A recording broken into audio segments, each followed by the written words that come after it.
Well, hello once again. Welcome to Wildspace, presented by GGameKnights. My name is Ryan. With me are other knights, part of the group, and we're going to be playing some Dungeons and Dragons tonight. We are not doing this live at the moment, but we are going to do this in one take. So, wait, we're not live? We're dead? Well, undead. Yeah, we'll see about that. Real quickly, since this is not, I don't think this is going to be on Twitch, I'm going to skip some time-sensitive ones. I'll just say, like, every Saturday at 5:30 Eastern Time, go to twitch.tv/GGameKnights and check us out. We've got a game called Survivors Complex. There's lots of videos here on the YouTube channel. So definitely check that out live. And every Monday, there's going to be a game, except for tonight. And it'll be alternating Wildspace and Apocrypha. So depending on when you see this, you're going to see one of those games. And then on Thursdays following Apocrypha, on at what's Eastern time? Is that start? 7 Eastern time on Thursdays following Apocrypha is Tidefall. So lots of wonderful things moving and shaking. But I'm going to keep those. Oh, we also have a Twitter contest or Twitter giveaway going on right now. I always want to say contest, but twitter.com/GGameKnights. Go check it out. I'm sure it's the pinned tweet. Read about it and submit as many times as you want. Try to get your name in there. And you can win some fabulous prizes, including Mordenkainen's Tome of Foes. I wanted to say Tomb of Foos, but yeah. So what we're going to do to start off today's episode is we're going to do a quick recap, which is going to be led by your very own Lindsay, and other people might chime in. It me. So, okay, I was going to start with a joke, but never mind. So we were cruising on our ship, and it was a good time, and everything was great. And then we were like, let's go back to Uval Station, like we planned this whole time. And then we did, and we landed there, and then the space cops were like, hold it right there. And we were like, what? And they were like, yeah, we heard some tips that you're awful. And we were like, no. And then they arrested us, and they were terrible, and they tased Eleanor. Yes, I got it right. Okay, and that was bad. And then we all got put in prison cells, and it was even more bad. And in Pace's prison cell, there was that, like, biologist, geneticist, engineer person. I don't even know who she was. And she was, like, being all weird. And then Pace was like, what? And then she was like, "Bleh." And there was an octopus, and it was awful. But then we got out of the prison cells because there were alarms and stuff. And I think the whole space station shook, and we were all like, what's happening? And that's where we left off. Yeah. Righty. Then without further ado, let's return to The Tomb of Foos. Sorry. the Tomb of Foos. It just sounds like you're saying Zaboomafoo. I was gonna say that too. All right, so yes. I cast Pass Without a Trace on all of us. Okay, are there material components for that you might not have in your person? Ashes. Yeah, all right, yeah, you have those. Yeah. Cool. So maybe what do you think that looks like? Now I want to get a visual. Like, do you like rub it in your hands a little bit, or do you think you scatter in the air or something? I think it's kind of both. I wait because I said it at the very end of last session. I was yelling for everybody. We kind of all ran out of our cells and were within, I assume, 30 feet of me. And then I just kind of pull out the ashes, rub them, I think, all over my hands, and then just kind of like, and then they just whoosh. And then this magical essence begins to kind of sprinkle across you, and it magically floats through the air, defying gravity. Yes, so you all just came out of the cells where the electronic mesh, the energy grid that was keeping you in, kind of flickers in and out every now and then, but everyone is able to make their way out. Then you notice some of the other Ocelot people who've also kind of poked their heads out, as well as another individual who you have not seen before, a kind of averaged height, feminine form with a shock of pink and turquoise hair that seems to be shimmering, almost like what I'm trying to say. There's like these lights, these filaments that like light kind of travels across it. She has Fiber optics. Yeah, exactly. Her hair looks like fiber optic hair, and she also, the most striking feature about her, besides her hair, is that she has over her face kind of a tattoo of what looks like a kind of like a skull, but not like perfect, more kind of cartoony. Like I'm trying to think of impressionist. That's not like an impressionist skull. That's kind of like bright yellow.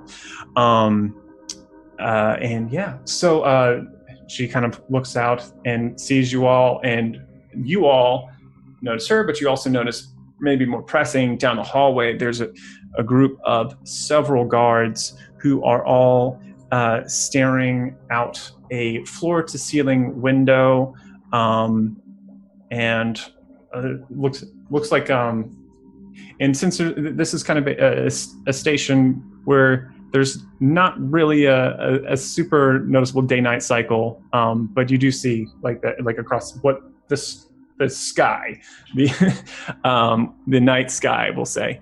There does seem to be a lot of light coming from outside, and the station is kind of very lightly vibrating.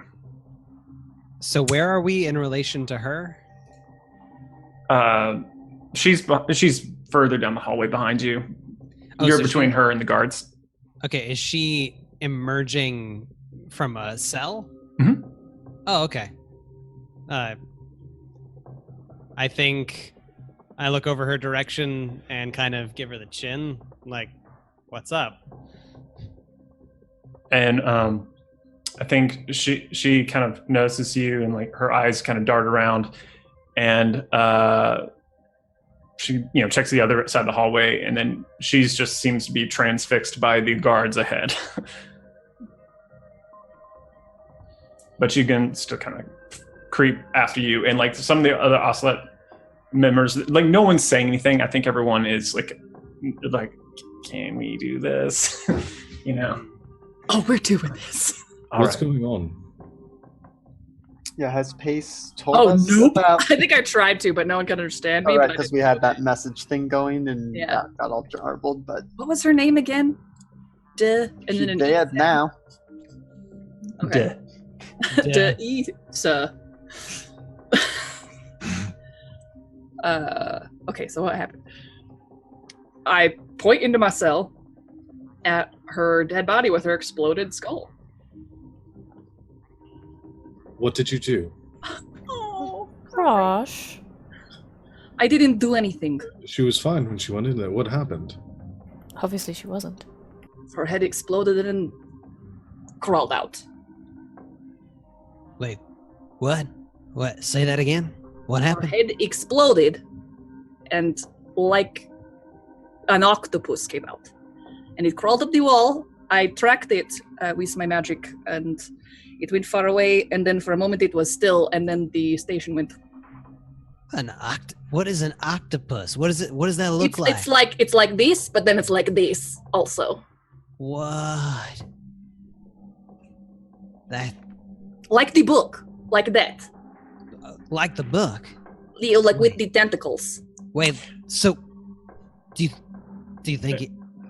While you all are talking, the other 5 people in the hallway are kind of moving past you, and they're trying to creep behind the guards who are not paying attention to the hallway at the moment. I think that I tell you this is true thing that happened. Now we go. Oh my goodness! Out of here. We should get back to the. I gotta find Sam. And Captain. Yeah, we need our stuff. We need to get back to the ship. I have cast spell on us. It lasts for 1 hour. Just try not to be seen. It will help us. Y'all, if the book has escaped onto this ship, it could hurt a lot of people. Well, her brain was not the book, I hope. Okay. I guess we'll come to that when we find it. If it's not on the ship, we'll know. Let's get moving, though. I do not want to be prisoned anymore. Let's Agreed. go. But So are we all going to need to stealth? Yes. Rosh, why are you making that face? this doesn't feel right. What? Leaving? The fact that a person's head exploded, yes. We should argue for our innocence. I contacted my order. We can figure this out. The right Rosh, way. this station has like exploded. Alright. I just rolled a nat 1 on my stealth check. Plus 10. No? Plus 10. If we stay here, we Let's might go. die. Good luck arguing your innocence then.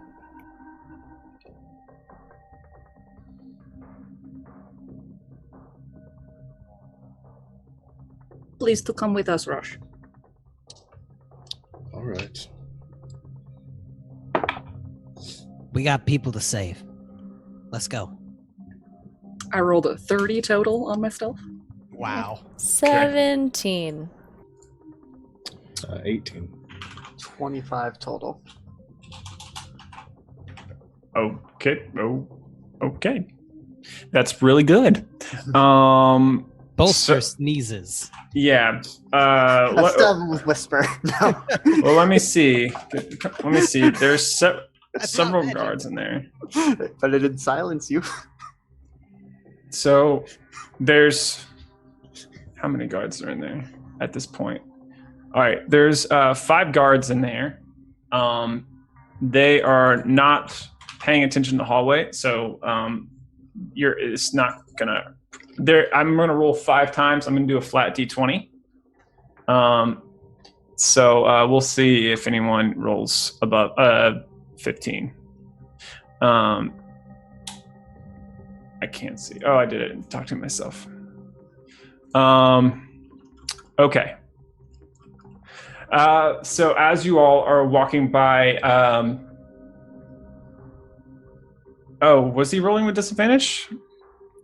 Was his first roll still bad though? Yeah, I the do- first roll was the one. Oh, do we still have our armor? That's right. I would be No. a disadvantage too. Yeah. What they do in your armor? We'll say armor has stayed, but like every other item. Okay. So I have to, I have disadvantage because of my armor. that So. would be better than, so it's still the 18. Okay, cool. Great. So as you all are walking kind of behind them, following the other people who are just walking like a little bit quickly, sort of casually, because like as the hallway bends and goes down, you see other people kind of looking out the windows. And as you're walking, one of the guards happens to look across over his shoulder and sees Bolster. For a second, doesn't understand what he's seeing, and then shouts and reaches for his stun baton.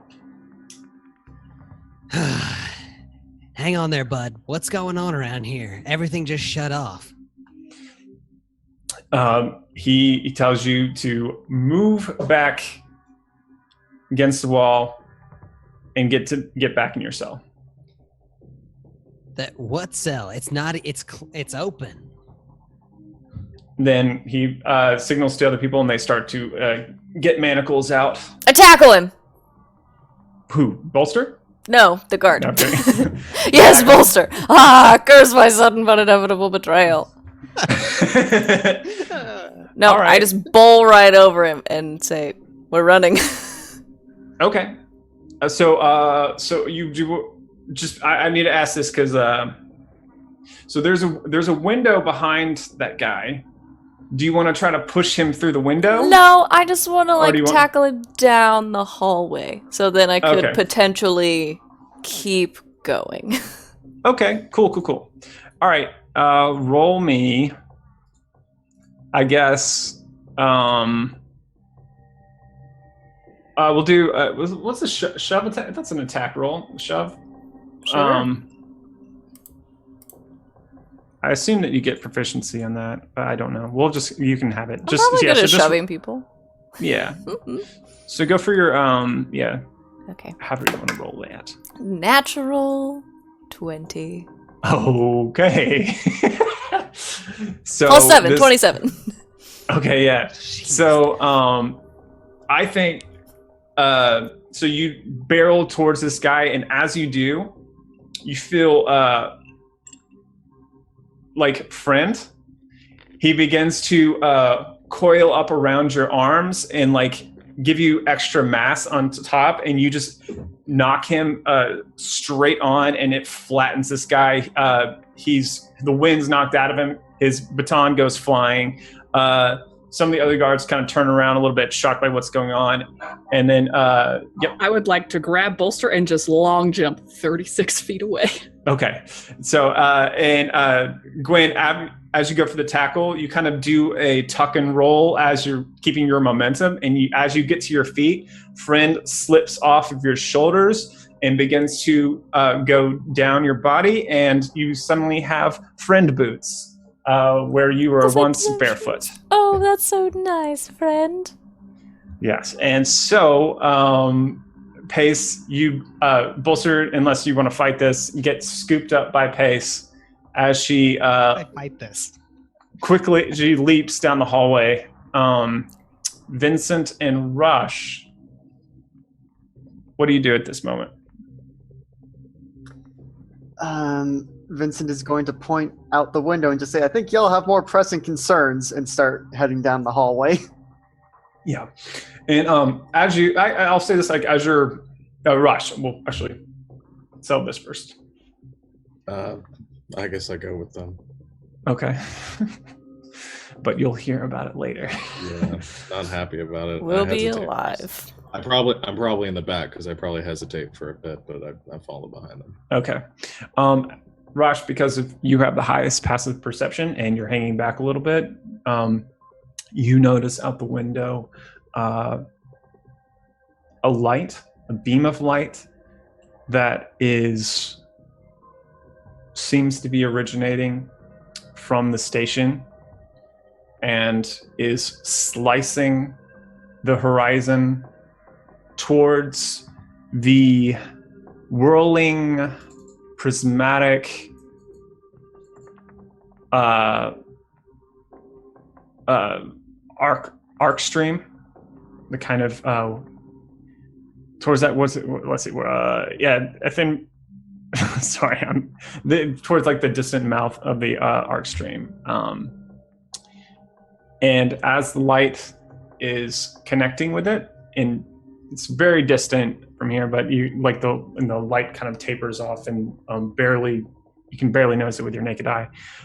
You can tell the colors of the arc stream are beginning to change from kind of like a rainbow prism to something darker, something like an old bruise. Also, we'll just make this happen now. And as you're looking at it, you see a flare, a bright burst emerge from the arc stream, and it sends out a shockwave that takes a long time to reach the station. But you can kind of see it. You can see the light of the distant stars begin kind of warble as this oncoming shockwave is on its way. That's all you notice right this moment. Nice. I probably hesitate just a tad bit longer, but I run very quickly after the rest of the group to catch up to tell them this once we find where we're going. Okay, let's. I'm gonna put different music on because I feel like this needs to be a little bit more like chasey. Chasey. Yeah. Nice. So you are all racing down the hallway, kind of running past people or leaping over desks. kind of watching, like looking at the arrows in the ground and on the walls, trying to find out where the exit is. Yes. Were you we know blindfolded? exactly. Yeah, I was gonna say. Yeah, you actually, I forgot that. Yes, you know exactly the way that you came in, and everyone begins to follow your lead as carrying bolster, and you guide everyone. And you notice that the other 5 people who are in the cells with you are kind of following you, trying to keep up.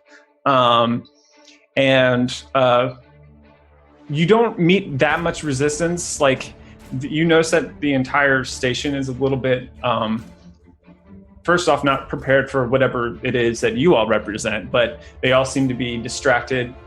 There are calls coming in to like these monitoring stations, and there's a flurry of activity. And other than the ones that you bowled over by the actual cells, you don't actually get into any physical confrontations with anybody.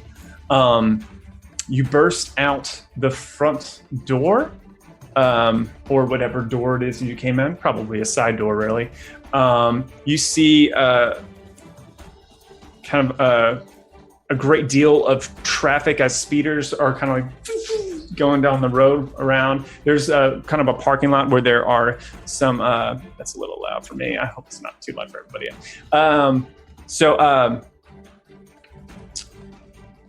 You see several parked speeders nearby. And now the rest of you all notice this light in the distance that is leading up to the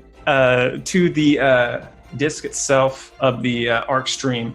And I think you all noticed the following as you're all maybe actually, first off, let me ask you what you're doing before I go into the next bit. Yeah.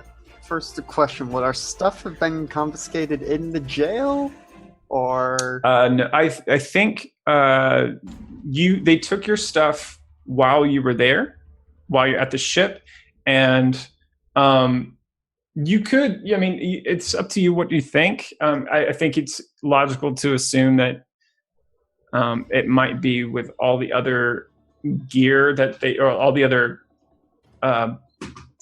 stuff with your ship, because they're looking for stuff that's been smuggled in, and so they probably have all that stuff together. So the ship impound is likely what you're gonna be looking for. Okay. Just making sure we're not abandoning all our sweet loot. Yes, I think. Yeah, I'm trying to think. I forgot Help was with you too. Help is just kind of like behind you. Help is in my cell with me, so I'm helping Help the best. I can help. Cool. And Eleanor is with you as well. I need to remember everyone who's with you, and she's looking terrified. Yes, you can go back inside and try to find your gear.